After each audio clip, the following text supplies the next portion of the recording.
Welcome to the 2012 National E-Extension Conference session titled Farmers, Ranchers, Social Media. Where are they and how do I find them? Hi, my name is John Blue and I work at Truffle Media Networks, an agricultural media company focused on animal health issues. Thanks again to the National E-Extension Conference organizing committees for the opportunity to provide you information you can use. Remember, use the hashtag NEXC2012 to learn more about what's happening on Twitter for this conference session. Before we start, I want to share a perspective. It took 191 years to get from the first American newspaper to a peak circulation of 63 million people. In contrast to paper newspapers, it took 15 years to go from the first internet newspaper to a single service having 63 million users. The speed of technology adoption and use will continue to be fast. Media use over the last 15 years has changed. People have moved from utilizing media based on time and location to discovering and finding information in real time through multiple channels and various sources of authority. Information media has become time-free, virtual, digital, and participatory. 43% of Americans say they get most of their news on national and international issues from the web. This data from the Pew Research Center shows that people are shifting their ways to get news and information. Services like Pinterest and Tumblr are gaining traction and demanding the attention of people. Other services like LinkedIn and Google Plus are also requesting people's attention. The number of Android activations per day has jumped from 500,000 per day in June 2011 to over 850,000 per day in February of 2012.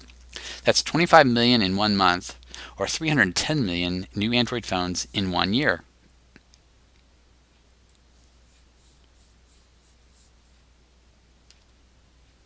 In Q2, a survey was done on farmers and ranchers. That's Q2 2012. A survey was done on farmers and ranchers. This survey showed that the no smartphone option was 35%, Android was 31%, iPhone 22%, and BlackBerry was 7% usage. While the no smartphone option is still a large percentage of the users, access to non-smartphones is becoming harder as carriers offer great bargains and new plans. This information from the Pew Research Center's Internet and American Life project shows social media use by older Americans is increasing. It's not just young people, older people are using and adopting too. This chart highlights the prevalence of social media use by people over the age of 45. That's the orange, red, and dark red sections. Where are farmers and ranchers? Farmers and ranchers are all across the United States, with Texas having about 200,000 farms and Alaska having about 600 farms. Farming has many aspects. This is a population of farmers by subgroup. There are approximately 2.1 million crop farmers and about 61,000 hog farmers. And these farmers aim to make money with their operations. Crop farming revenues for 2011 is about $142 billion. And sheep and goat revenue is about $550 million. The small green dot just below the crop farmers is the sheep and goat dot. To offer a different perspective, farms of different size make different levels of revenue. About 61% of Americans use Facebook. In agriculture, similar social media usage patterns are being observed. In a recent survey, 53% of farmers and ranchers had used social media in the past 12 months and would continue to do so into the future. And farmers and ranchers are people just like us. Some of these people in this picture are farmers who recently tweeted Harvest12 or used the Harvest12 hashtag on Twitter. And this is a different personal view of those farmers and ranchers during this year's harvest. I think it's important to remember that people on social media are real people.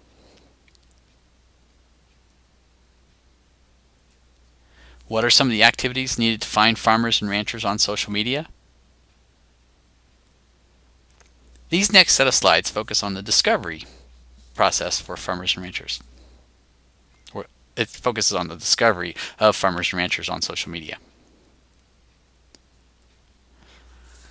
These are some tool examples that allow you to search Twitter hashtags for Twitter users. In this example, Hashtagify sees who are the top users of a specific tag. Additionally, this tool can be used to compare two hashtags and see close links. Finally, Hashtagify pulls in some of the tweets recently posted. From this information, you can make connections and start conversations. So you see the network of the hashtag Harvest12, and then on the right side, you'll see some of the tweets and conversations from that Harvest12 hashtag search.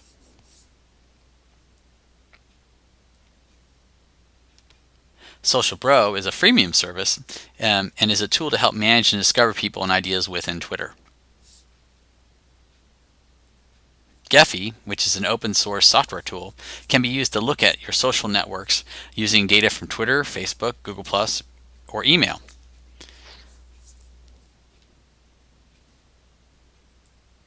Another approach to discovery is utilizing the search capabilities of the various tools or channels. For example, searching for Master Gardener in Google+, Twitter, or LinkedIn will result in you discovering people that may be interested in master gardening, or they may be experts with which you may want to connect.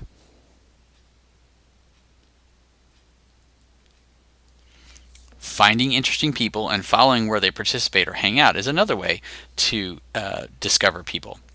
Build lists of people as you travel through your discovery. Have a way to capture and organize the information using things like Twitter lists or Highrise or MailChimp. Make lists of your connectors. In this example, Arlen Suderman of Farm Futures magazine tweets about crop markets and has a couple of lists that he's created. Look at those lists to see who else might be of interest. Also, Arlen is listed on other people's lists, and they may also contain people that you might be interested in.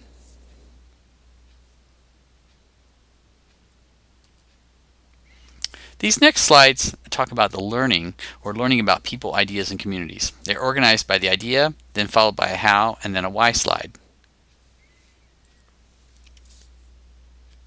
The White House in July of 2011 created a town hall on Twitter to learn about the public's interest and reaction to the economy and jobs, with questions submitted by Twitter using the hashtag #AskObama.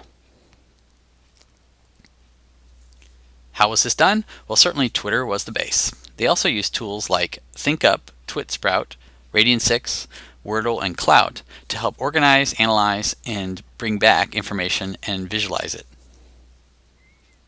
Why was this done? Well, one of the key reasons was to learn from a slice of the public. It also showed the president is social media savvy, and it was a pretty cool event.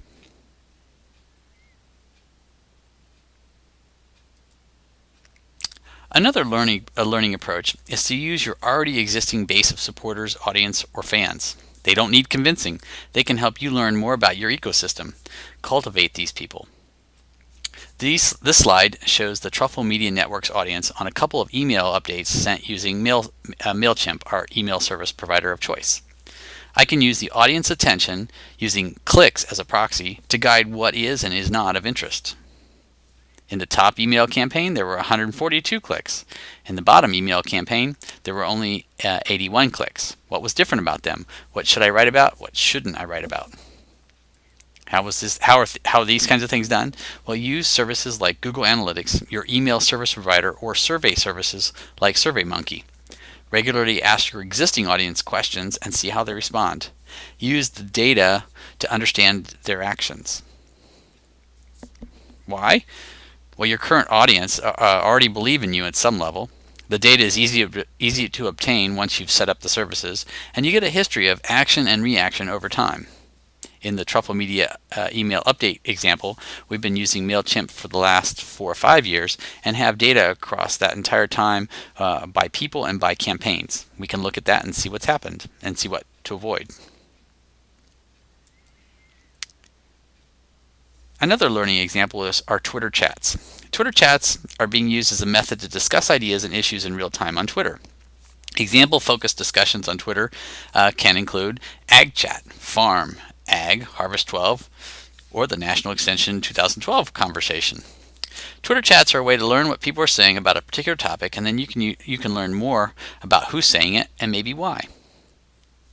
To find the Twitter chat list, Google Twitter chat schedule, or see the URL agtoday.us/schedule-twitter-chats. How are chats done? Well, Twitter is the channel for the moderated conversation. It is a time-based activity, so it's always at a specific day and time. It has a dedicated hashtag. It's usually very topic-focused, and it has an organized promotion. Some of them also request that questions be submitted in advance to help the moderator of the chat. Why would one do this? Learn about a topic, issue, or an idea. Learn more about the people who participate and get involved. And make the connections. Find those people that are like connectors, or find those people that are connectors like Arlen Suderman. As a side note, Twitter chats can also be a form of discovery, or can also be a form of an engagement method, which is where we are now. These next set of slides are just examples about engagement. They offer a snapshot of some approaches that others are using today to create engagement, conversation, and action. These examples may or may not work for you. However, just seeing them will provide you a sense of what can happen. This example starts with someone looking to share really interesting things. This cartoon is one example of something interesting to share. This person sets up a post using Alltop, a news and information aggregation site. Then this person tweeted it out. This particular person happens to be Guy Kawasaki, a very well-known Silicon Valley personality. How is Guy doing this? Well, he finds interesting stuff via Alltop, SmartBrief, and StumbleUpon. SmartBrief is an email service you can sign up for free to send you emails on specific topics, and StumbleUpon is a web service that ideally lets you stumble upon interesting things. Guy Kawasaki writes a blog post via Posterous, and then he auto-tweets out things using Objective Marketer, a for-fee-based service that does that, and it posts new tweets once every hour. Why does he do this? Well, he wants to drive traffic to Alltop because Alltop sells ads, and Guy Kawasaki is an investor and advisor to Alltop as a company. Alltop pages are written by multiple people, and the tweets are created by multiple people. Twitter is used as a form of a mini blog, and the mental model that Guy has is sort of akin to PBS. He says, quote, "With PBS, they have to have very interesting content so you can tolerate the telephone fund drives. For Guy," he says, "for me and Twitter, I have many interesting links so that I can promote Alltop." By the way, he also does this using Google+. The channel has changed a bit, but the approach and the reasoning behind it is the same. Find interesting things, use Google+ as a channel and an outlet, and promote things on Alltop. In this example, Chris Penn, a well-known professional speaker on marketing and digital marketing, has created a set of helpful posts joined together using the Twitter hashtag #The5. The5 is a set of daily reference information aimed to help improve your life. People find the 5 tweets of interest to them and will retweet them. How does Chris do this? Well, he finds very interesting stuff via friends, either in real life or on social networks, and he uses Google Alerts. He regularly posts the 5 hashtag tweets every workday, always around 8:30 a.m. Eastern Time. The info is also reshared in blog posts and are created and added to his out-of-date newsletter that comes out once a week. So he's repurposing something he does on Twitter, on blog posts, and in an email update. Why does Chris do this? Big reason is to build the Chris Penn brand. The brand his brand is about being an expert in digital marketing. He also wants to drive traffic to Awaken Your Superhero, which is his blog site. And he really wants to let you know about the 5 things that caught his attention in the morning.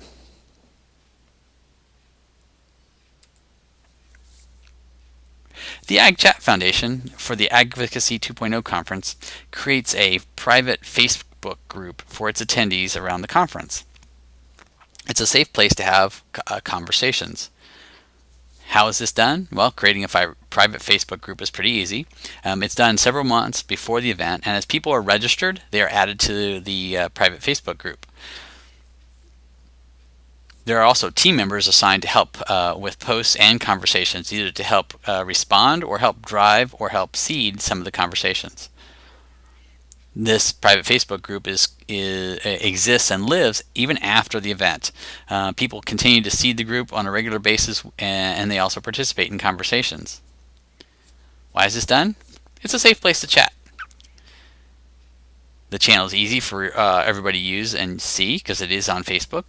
There's a record of activity over time, and it creates the opportunity to maintain connections for future event promotion.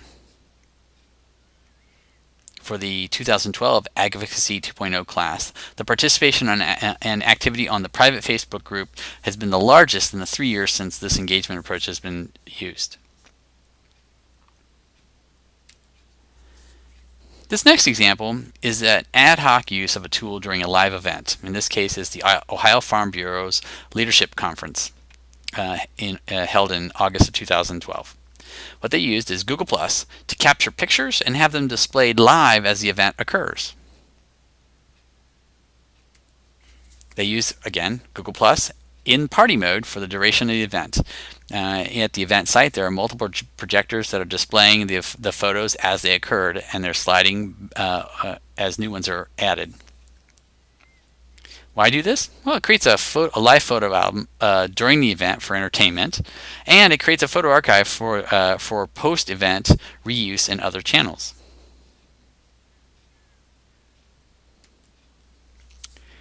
In this example, this is an agricultural awareness group called I Love Farmers, They Feed My Soul.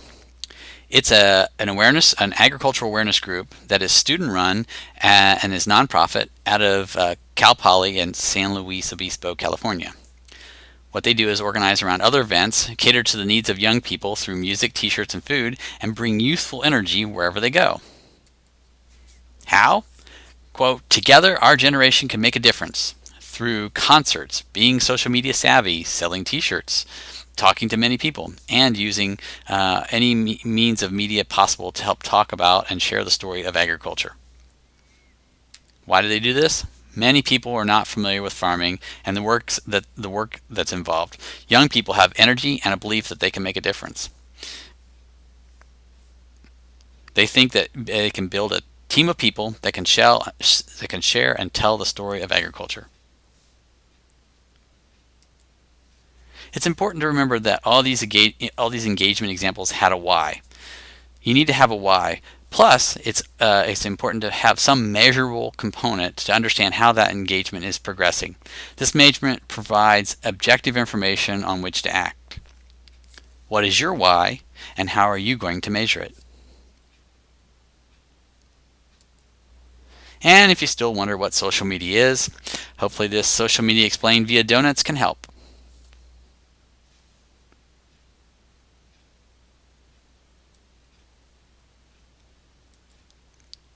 Questions? Feel free to contact Truffle Media with questions, comments, or suggestions. TruffleMedia.com or on Twitter @TruffleMedia, on Facebook, TruffleMedia.com/Facebook. Or you can use the phone. We love phone calls.